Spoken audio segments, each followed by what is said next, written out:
let's learn how to call other contracts in Sway. I've set up two projects, caller and receiver. What we're going to do is call the receiver contract from the caller contract. Let's take a look at the receiver contract. So I'm going to open receiver, source, and then main.sw. And this is the receiver contract. The code inside here doesn't really matter. For this example, what we're going to do is call the function called testfunc, and this function will be called by the other contract called caller. Let's take a quick look at what this function will do. So if I scroll down, all it does is it's going to log message sender, the asset that was sent, and the amount of asset that was sent. And also, it takes in two inputs, x and y of U64, and it simply returns it. So this is a contract that we're going to be calling from another contract. The contract that will call into this contract, I've created another file. So under caller source main.sw, we will be writing our code inside here to call the receiver contract. What we're going to do is call the function test call, and inside test call, it's going to call the receiver contract. So first, I'm going to import the receiver ABI.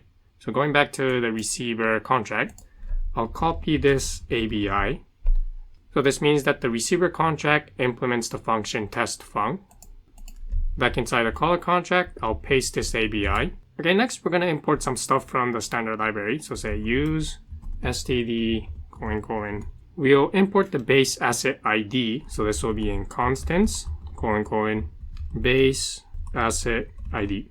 And we also import message amount. So this will be in context : message amount.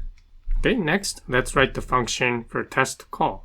For the input of this contract, we're going to pass in the contract ID of the receiver contract. And inside here, we'll call the receiver contract and we'll call the function testfunc. And to be able to call the function testfunc, we'll need to initialize this as a receiver contract. So say that receiver equals ABI receiver with the contract ID dot into.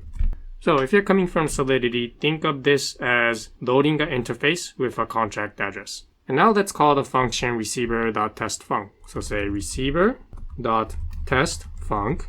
This function testfunc will take in two inputs of U64, so let's pass 1 and 2. Now, since testfunc is a payable function, we can also send some asset. So what we're going to do is send the base asset ID. So here, I'll say asset ID will be base asset ID dot into, and the amount of base asset to send. So say coins. We'll send whatever amount that was forwarded to this function test call. So a user would call this function test call. They would send some base asset. And what we're going to do is just forward all of the amount that was sent to this function over to the test function, message amount. So what we're doing here is calling the function testfunc with the inputs 1 and 2. We're also sending base asset for the amount message amount. This function will return two outputs. So say that x, y is equal to.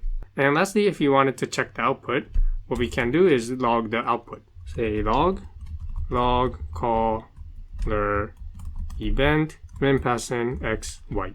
Okay, let's try compiling this contract. Inside my terminal, I'll type fork build. Okay, and our contract compiled successfully. In this video, I showed you a simple example of how to call other contracts in Sway. And I've also showed you how to send assets when we're calling other contracts. In the next video, I'll show you a similar example, however, we'll be using a low-level call. This means that we won't have to declare or load any interface. Thanks for watching and see you in the next video.